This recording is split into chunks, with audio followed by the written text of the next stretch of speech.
Hare Krishna, Krishna Krishna, Hare Hare, Hare Rama, Rama Rama, Hare Hare, Hare Krishna, And now Chapter 8, Religion, from Canto 6, Chapter 1, Text 40 of the Srimad Bhagavatam.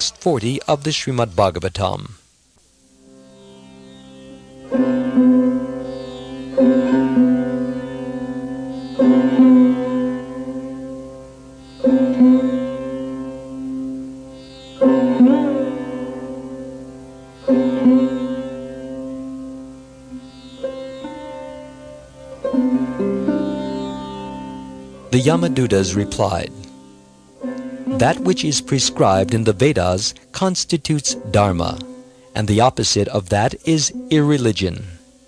The Vedas are directly the Supreme Personality of Godhead, Narayan, and are self-born. This we have heard from Yamaraj."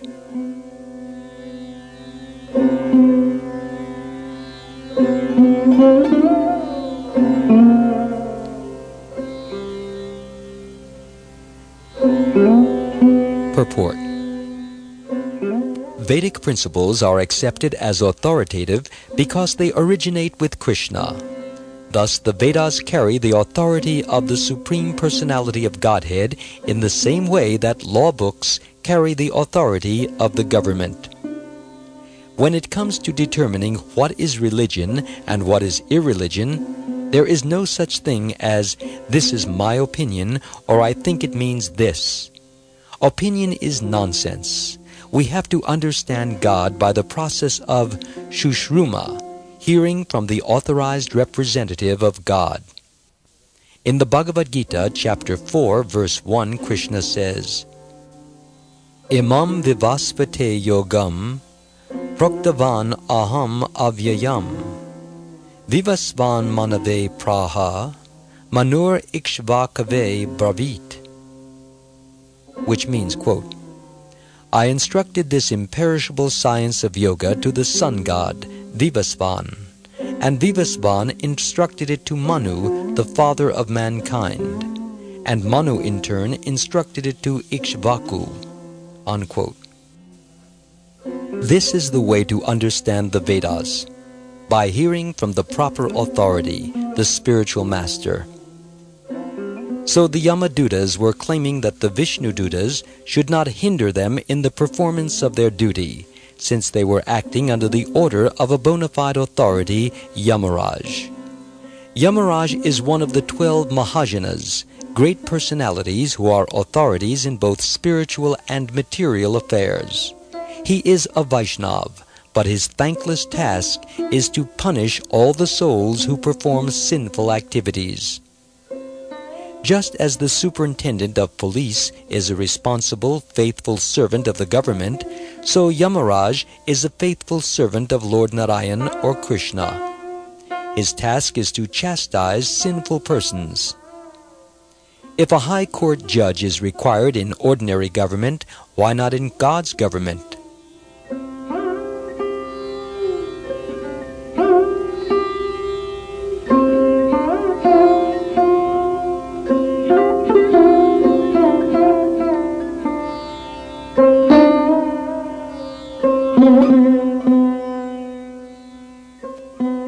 There are 12 Mahajanas mentioned in the Srimad Bhagavatam. Lord Brahma, Narad Muni, Lord Shiva, the 4 Kumaras, Lord Kapila, the son of Devahuti, Svayambhuva Manu, Prahlad Maharaj, Bhishma Dev, Janaka Maharaj, Shukdeva Goswami, Bali Maharaj, and Yamaraj. These authorities know exactly who God is, and they can direct us to Him. Therefore, the Shastras advise us to follow them. Without following the Mahajanas, it is impossible to know God, because we cannot understand the path of religion by our mental speculation. Religious principles are enunciated by the Supreme Personality of Godhead. Dharmam tu Sakshad Bhagavat Pranitam. Therefore, real religion means to abide by the words of the Supreme Lord and His representatives. In the Bhagavad Gita, chapter 18, verse 66, Krishna says, "Mam ekam sharanam vraja." Simply surrender unto me. That is true religion. Anything else is irreligion. Man-made religion is not religion. It is cheating. Nowadays, it has become fashionable for everyone to manufacture his own religion without reference to the authorities. One should know that dharma, or religion, means the laws given to man by God. The path of dharma is strictly followed by the Mahajanas, and so we have to follow them. Otherwise, there is no possibility of understanding what religion is or who God is. Everyone in the material world is puzzled about what religion is. Therefore, the Mundaka Upanishad 1:2:12 says, one should approach a guru. Tad vigyanartam sagurum eva bigachet, which means, quote, if someone wants to learn the transcendental science, he has to approach a guru, unquote. There are no exceptions. One cannot say, I shall learn the transcendental science without going to a spiritual master. No, that is not possible. The Vaishnava principles enjoin Ado Gurvashrayam. The first step in understanding spiritual knowledge is to take shelter of a bona fide guru. And there are 3 principles to observe in taking shelter of a guru. Tad vidi pranipatena pariprajnena sevaya. We must surrender to the spiritual master. We must inquire from him, and we must render service to him. Then we will be able to understand real spiritual knowledge.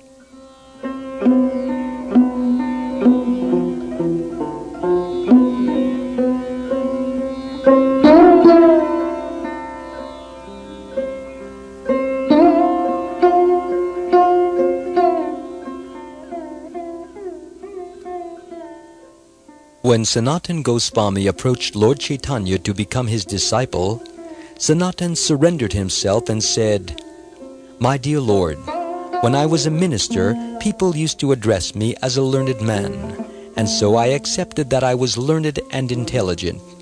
But actually I am neither learned nor intelligent, because I do not know what I am. This is the result of my learning. I know everything except what I am and how to get out of this miserable material condition of life. We see that modern education fails here also.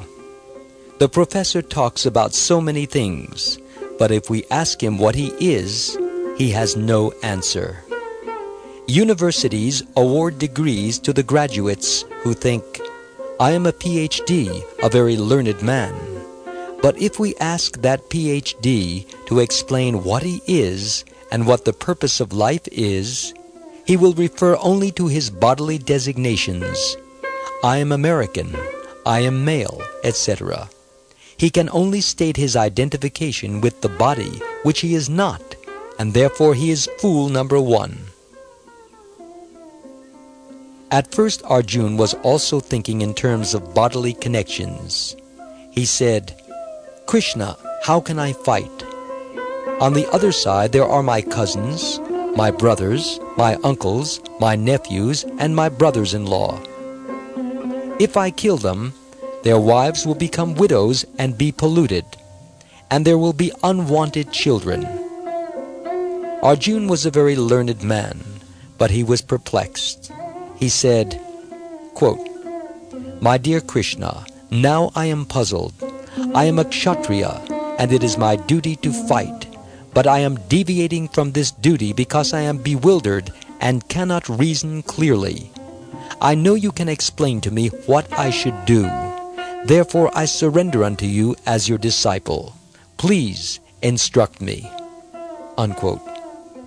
From the Bhagavad Gita, chapter 2, verse 7.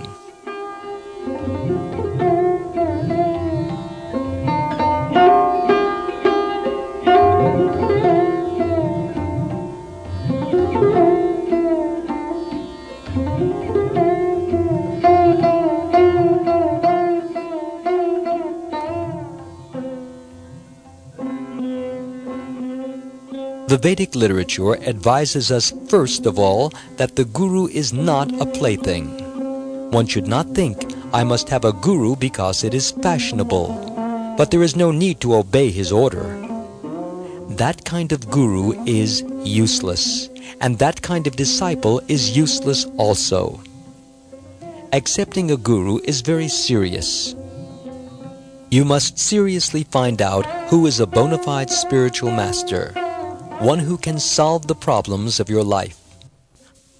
Only when one is serious about getting out of the blazing fire of material existence should one approach a spiritual master.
The Srimad Bhagavatam, Canto 11, Chapter 3, Verse 21 says, Tasmad Gurum Prapadyeta Jigyasu Shreya Uttamam Shabde Pare Cha Nishnatam Ramanyupash Amashrayam.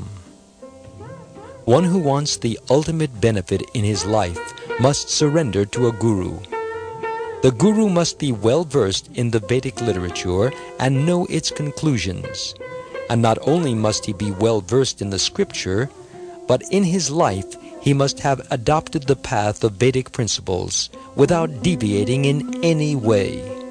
He must be finished with all hankerings for wealth, women, and prestige, and he must be fully situated in spiritual life, completely surrendered to the Supreme Personality of Godhead, Krishna.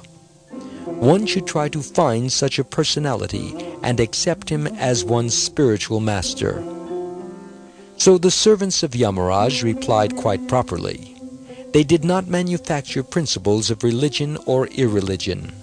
Instead, they explained what they had heard from their spiritual master, Yamaraj.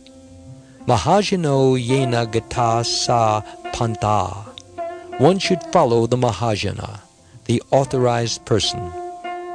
Yamaraj is one of 12 authorities.